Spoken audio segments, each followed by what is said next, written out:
Hello मेरे champions, मेरे future के डॉक्टर्स। तो तुम सभी कैसे हो? और अभी की जो करंट सीरीज़ है वो है प्लांट फिजियोलॉजी का एक बहुत ही important chapter, mineral nutrition. Mineral nutrition जो है प्लांट के लिए बहुत ही इम्पॉर्टेंट है और ये इस सीरीज़ का 5th पार्ट है। तो अगर आप मेरे चैनल पर नए हो तो इस वीडियो सीरीज़ के जो प्रीवियस वीडियोस हैं आप मेरे प्लेलिस्ट पे जा कर के देख सकते हो और वहाँ से भी बहुत सारे अपने इम्पॉर्टेंट कॉन्सेप्ट्स को काफ़ी अच्छे से अंडरस्टैंड कर सकते हो। ठीक है, साथ में मुझे आप मेरे इंस्टाग्राम पर भी मुझे फॉलो कर सकते हो। वहाँ से भी बहुत सारे इम्पॉर्टेंट डायग्राम आपको मिलते हैं जो आपके पढ़े हुए कॉन्सेप्ट्स को रिकॉल करने में बहुत हेल्प करते हैं। साथ में साथ अगर स्टडी रिलेटेड कोई आपकी प्रॉब्लम है तो आप मुझे इस नंबर पे व्हाट्सएप भी कर सकते हो। मैं आपकी प्रॉब्लम को रिजॉल्व करने की कोशिश करूँगा। ठीक है, तो चलिए स्टार्ट करते हैं आज का टॉपिक। तो आज का जो टॉपिक है वो है बेसिकली कि प्लांट में जितने भी इसेंशियल एलिमेंट्स हैं, प्लांट में जितने भी इसेंशियल एलिमेंट हैं, इसेंशियल एलिमेंट, और इन इसेंशियल एलिमेंट की अगर डिफिशियंसी हो जाती है, अगर डिफिशियंसी हो जाती है तो प्लांट्स के अंदर किस तरह के सिम्टम्स अपीयर होंगे, किस तरह के सिम्टम्स अपीयर होंगे। ठीक है, तो टॉपिक जो है वो है basically deficiency of essential element in plant. ये बात अब बहुत इंपॉर्टेंट है बच्चे कि देखो, कोई भी इसेंशियल एलिमेंट जो है ना वो प्लांट को एक स्पेसिफिक, या आप कह सकते हो ऑप्टिमम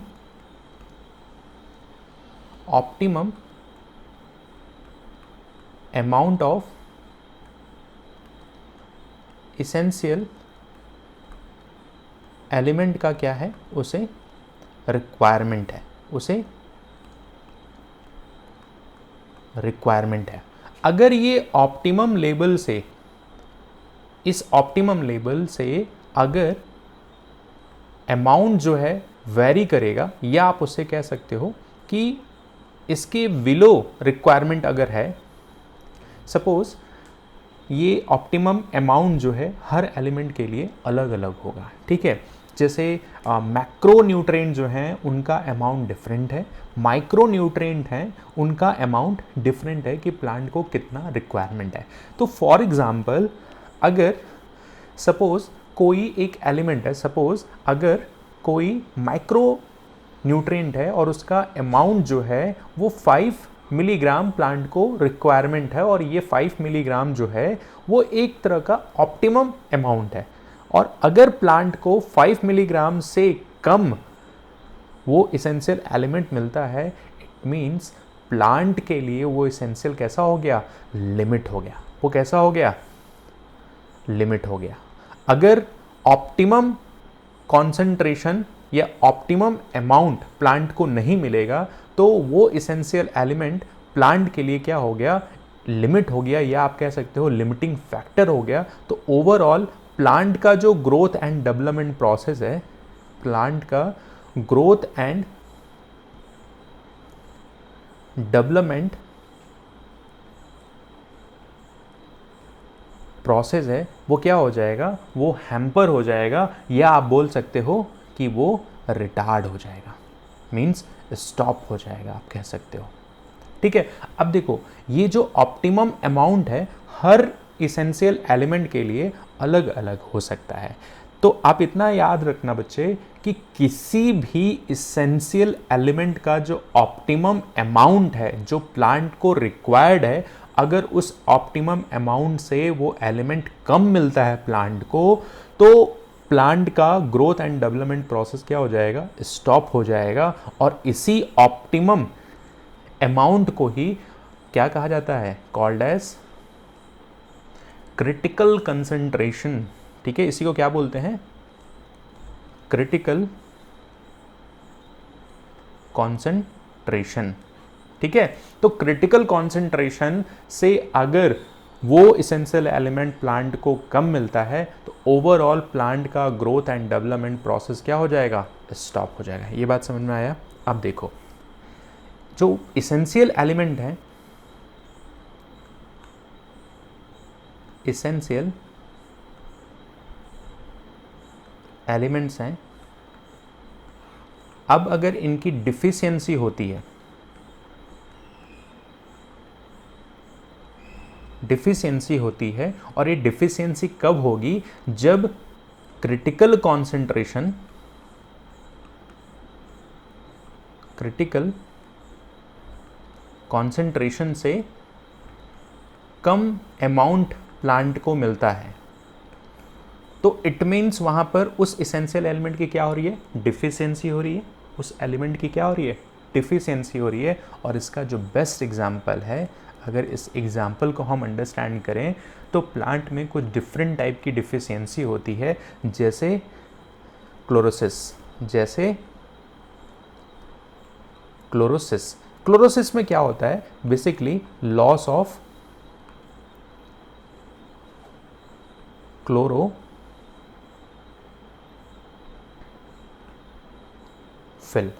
क्लोरोफिल का लॉस होने लगता है, जिसकी वजह से प्लांट के लीफ में, प्लांट के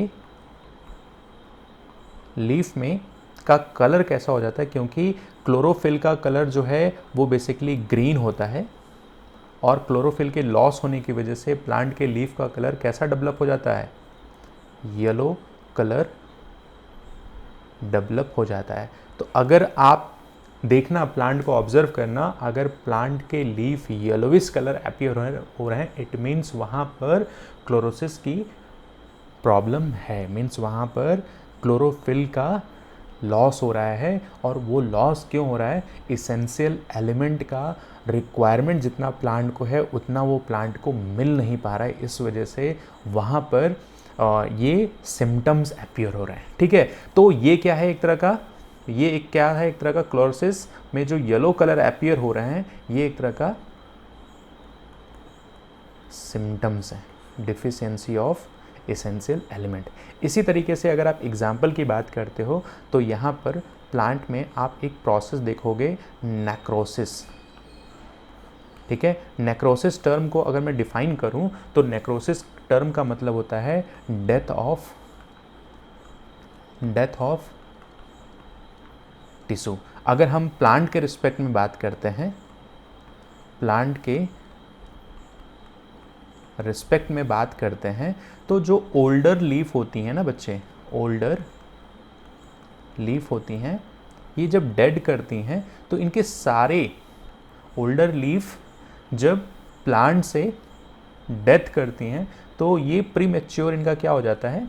या आप कह सकते हो डेड करेंगी, या आप बोल सकते हो लीफ साथ में बड का प्लांट से गिर जाना, प्लांट से गिर जाना, ये एक तरह का कैसा प्रोसेस है? फॉल ऑफ हो जाना। ठीक है, फ्रॉम प्लांट, ये कैसा प्रोसेस है? एक तरह का नेक्रोसिस की एक तरह का प्रोसेस है। ठीक है, अब होता क्या है कि यहाँ पर जब नेक्रोसिस की प्रोसेस होगी तो वहाँ पर सेल डिवीज़न क्या हो जाएगा? इनहिबिट हो जाएगा। जब नेक्रोसिस की प्रोसेस होगी तो यहाँ पर inhibition of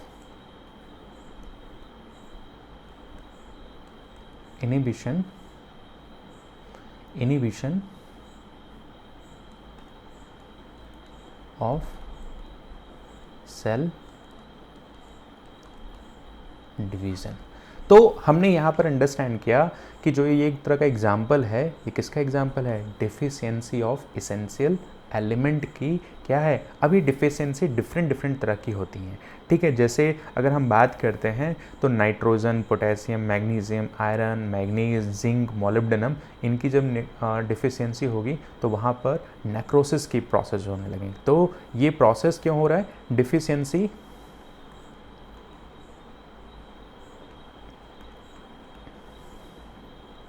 essential element like अगर हम बात करते हैं तो potassium, nitrogen, sulphur, magnesium, manganese, iron और डिफरेंट एसेंशियल एलिमेंट, तब यहाँ पर क्या होगा? नेक्रोसिस की प्रोसेस परफॉर्म होगी।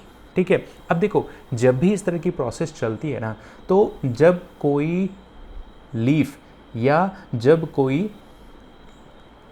प्लांट में किसी भी, सपोज कोई ओल्डर लीफ है वो डेड कर रही है, वो डेड हो रहा है, ठीक है, नेक्रोसिस की प्रोसेस वहाँ चलेगी, तो जितने भी इसेंशियल एलिमेंट है ना, प्लांट उसको क्या करेगा, उस डेड मीन्स ओल्डर लीफ से वो इसेंशियल एलिमेंट्स को किधर मूव कर देगा, वो मूव करेगा यंगर लीफ की तरफ। ठीक है, तो इसी को बोलते हैं मोबिलाइजेशन ऑफ इसेंशियल एलिमेंट। क्या बोलते हैं? मोबिलाइजेशन ऑफ या मोबिलाइजिंग ऑफ इसेंशियल एलिमेंट। ठीक है, और ये मोबिलाइजेशन कब होगा? From mobilising of essential element from older leaf to younger leaf. अब होता क्या है कि यहाँ पर सपोज कोई ओल्डर लीफ है और फाइनली यहाँ पर कोई यंगर लीफ है। ठीक है, तो ये एक तरह की क्या है, ये एक तरह की क्या है, ये एक तरह की ओल्डर लीफ है और ये आपकी न्यू लीफ है, या आप बोल सकते हो यंगर लीफ है। तो यहाँ पर आप देखोगे कि बहुत सारे मिनरल इसेंशियल एलिमेंट क्या होंगे, मोबिलाइज होंगे।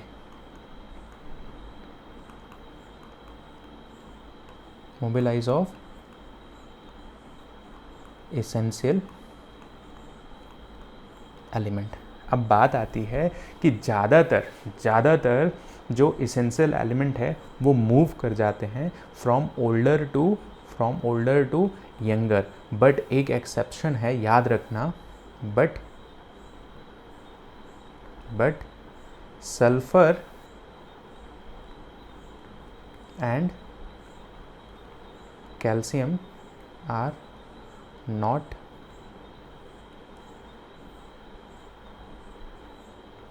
मूव। ठीक है, या आप बोल सकते हो कि ये दोनों कैसे हैं, इमोबाइल है।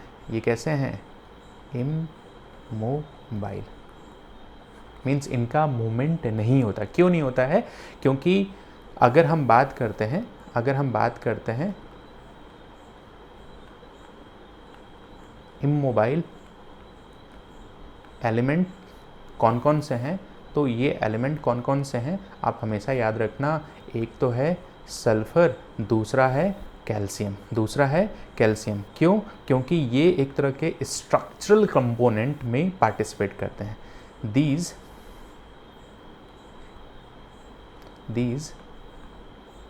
essential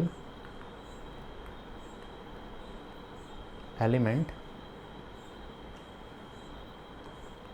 involved in the structural component of plant। ठीक है, ये बात हमेशा याद रखना कि ज़्यादातर इसेंशियल एलिमेंट जो हैं वो मोबिलाइज हो जाते हैं, means older to younger leaf की तरफ मूव हो जाते हैं। लेकिन दो ही ऐसे इसेंशियल एलिमेंट हैं, एक को हम बोलते हैं सल्फर और दूसरे को बोलते हैं कैल्शियम। ये एक तरह के स्ट्रक्चरल कंपोनेंट होने की वजह से ये मूव नहीं करते हैं और ये बहुत ही इम्पॉर्टेंट पॉइंट है। ठीक है, ये बात हमेशा याद रखना कि इस तरीके से जो इमोबाइल एलिमेंट हैं वो क्यों नहीं मूव करते हैं। ठीक है, अब देखो अगर हम बात करते हैं कि जो इसेंशियल एलिमेंट हैं, ये इनका हमने स्टार्टिंग में बात किया कि अगर क्रिटिकल कंसंट्रेशन से किसी भी इसेंशियल एलिमेंट का अमाउंट प्लांट को कम मिलता है, इट मीन्स वो प्लांट के लिए लिमिटिंग फैक्टर हो गया और प्लांट ओवरऑल अपनी ग्रोथ एंड डेवलपमेंट की प्रोसेस को परफॉर्म नहीं हो कर पाएगा और फाइनली प्लांट डेड भी कर सकता है। सपोज फॉर एग्जांपल प्लांट में अगर क्लोरोफिल का लॉस होने लगे तो प्लांट अपने लिए फूड प्रिपेयर नहीं कर पाएगा और जब प्लांट अपने लिए फूड प्रिपेयर नहीं कर पाएगा तो प्लांट का ओवरऑल क्या हो जाएगा, डेथ हो जाएगा। ठीक है, हमने अभी यहाँ पर अंडरस्टैंड किया ना कि क्लोरोसिस की प्रॉब्लम में बेसिकली प्लांट में अगर क्लोरोसिस की प्रॉब्लम हो रही है मीन्स यहाँ पर लॉस ऑफ क्लोरोफिल हो रहा है, मीन्स यहाँ पर क्लोरोफिल का लॉस हो रहा है, क्लोरोफिल का लॉस हो जा रहा है तो प्लांट जो है क्या नहीं परफॉर्म कर पाएगा, डज नॉट परफॉर्म फोटोसिंथेसिस। जब फोटोसिंथेसिस परफॉर्म नहीं हो पाएगा तो प्लांट जो है वो ग्लूकोज नहीं बना पाएगा। जब ग्लूकोज नहीं बन पाएगा तो ये ग्लूकोज क्या है, एक तरह का प्लांट के लिए फूड मटेरियल है, तो ओवरऑल प्लांट का क्या हो जाएगा, डेथ हो जाएगा, प्लांट क्या हो जाएगा, डेड हो जाएगा। ठीक है, तो किसी भी इसेंशियल एलिमेंट की अगर बहुत ज़्यादा कमी हो जाती है तो प्लांट ओवरऑल क्या कर जाएगा, डेड कर जाएगा। ये बात समझ में आ रहा है। अब देखो एक पॉइंट यहाँ से आप इस चीज़ को अंडरस्टैंड करना कि toxicity of micronutrient, toxicity of micronutrient. ठीक है, अब देखो होता क्या है, इस टॉपिक में अगर आप बात करते हो तो हमने बात किया था कि किसी भी माइक्रोन्यूट्रेंट का प्लांट के लिए लेस देन 10 m मोल पर केजी का रिक्वायरमेंट है। क्या है, रिक्वायरमेंट है कितना, 10 m मोल पर केजी। ठीक है, याद रखना हमेशा। अब देखो जैसे फॉर एग्जांपल अगर हम बात करते हैं, सपोज इसी को हम एक रेफरेंस पॉइंट लेके चलते हैं, तो अगर हम बात करते हैं, सपोज मान के चलते हैं कि ये एक तरह का क्या है, क्रिटिकल कॉन्सेंट्रेशन है प्लांट के लिए। इसके रिस्पेक्ट में आप थोड़ा समझना तो थोड़ा इजी रहेगा आपको समझने के लिए कि कब किसी भी न्यूट्रिएंट की टॉक्सिसिटी प्लांट के लिए कैसे कॉज हो सकती है। तो सपोज अगर इस क्रिटिकल कॉन्सेंट्रेशन से अमाउंट प्लांट को मॉडरेटली थोड़ा सा कम मिले, मॉडरेटली थोड़ा कम मिले, तब क्या होगा, जब इससे कम मिलेगा, इस क्रिटिकल कॉन्सेंट्रेशन से कम मिलेगा तो प्लांट के लिए क्या हो जाएगा, ये इसेंशियल एलिमेंट डिफिशियंसी कॉज करेगा। देन यहाँ पर क्या होगा, डिफिशियंसी अकर हो जाएगी उस प्लांट के लिए। तो ये भी गड़बड़ है, ये भी क्या है, प्लांट के लिए एक नेगेटिव पॉइंट है। ठीक है, अब अगर इस क्रिटिकल कॉन्सेंट्रेशन से मॉडरेट अमाउंट में इसका कॉन्सेंट्रेशन अगर प्लांट को ज़्यादा मिल जाता है, तब यहाँ पर क्या रोल आएगा, देन ये इसेंशियल एलिमेंट क्या कॉज करेगा, देन कॉज टॉक्सिसिटी। टॉक्सिसिटी, एक बात समझ पा रहे हो, इस पॉइंट को अंडरस्टैंड कर पा रहे हो कि माइक्रोन्यूट्रिएंट की टॉक्सिसिटी कैसे हो सकती है। तो टॉक्सिसिटी जो क्रिटिकल अमाउंट है, उस अमाउंट से अगर प्लांट के लिए जरा सा भी अमाउंट वेरी करता है, जरा सा भी अमाउंट ज़्यादा है, तो वो माइक्रोन्यूट्रिएंट प्लांट में टॉक्सिसिटी कॉज करेगा। अब इसका बेस्ट एग्जाम्पल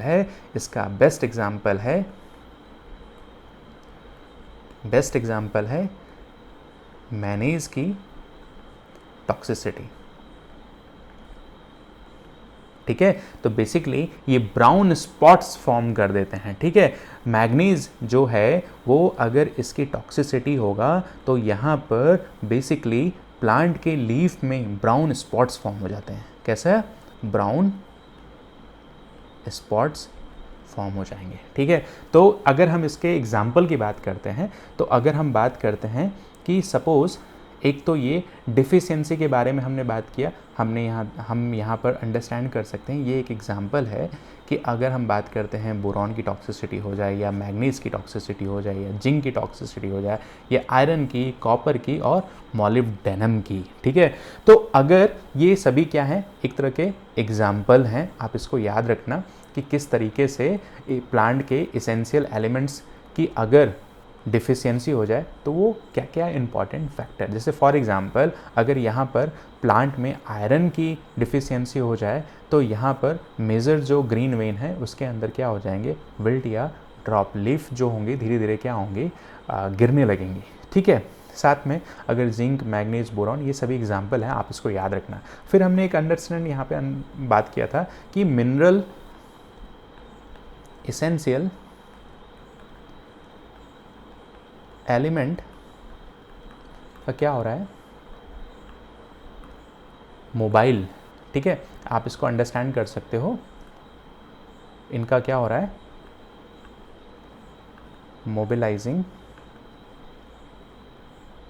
ऑफ इसेंशियल। ठीक है, कहाँ से कहाँ, फ्रॉम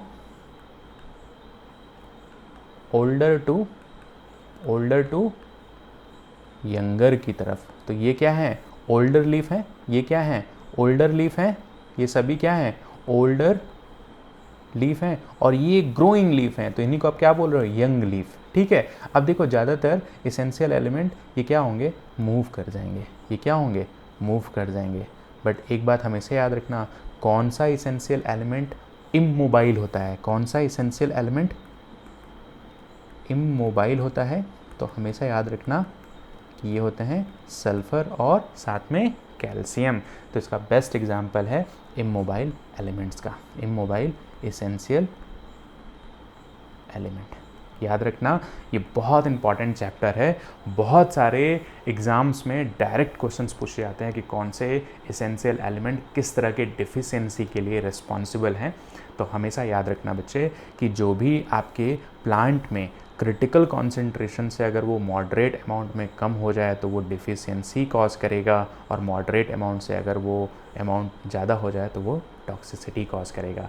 तो बच्चे, अगर आपको ये सारे कॉन्सेप्ट्स ईजीएस्ट मैनर में क्लियर हो रहे हैं तो आप अपना फीडबैक देना मत भूलना। मेरे कमेंट सेक्शन में बता सकते हो कि आप इस सीरीज़ से आपको कौन सा नया कॉन्सेप्ट और भी अच्छे से क्लियर हुआ, और अगर आपको लेक्चर्स अच्छे लग रहे हैं, पसंद आ रहे हैं, तो आप इस लेक्चर के लिंक को ज़्यादा से ज़्यादा अपने फ्रेंड सर्कल में शेयर करो ताकि सभी बच्चे पढ़ सकें। मेरा एक ही एम ऑफ टारगेट है कि मैं उन बच्चों तक भी पहुंच सकूं जो बच्चे फाइनेंशियल क्राइसिस की वजह से अपनी क्लासेस को नहीं ले पा रहे हैं। तो यूट्यूब पे पढ़ाने का मेरा मेन रीज़न यही है कि सभी बच्चे सभी बच्चे आसानी से इन सारे लेक्चर्स को देख करके अपने बायोलॉजी के कॉन्सेप्ट्स को क्रिस्टल क्लियर कर लें। Thank you.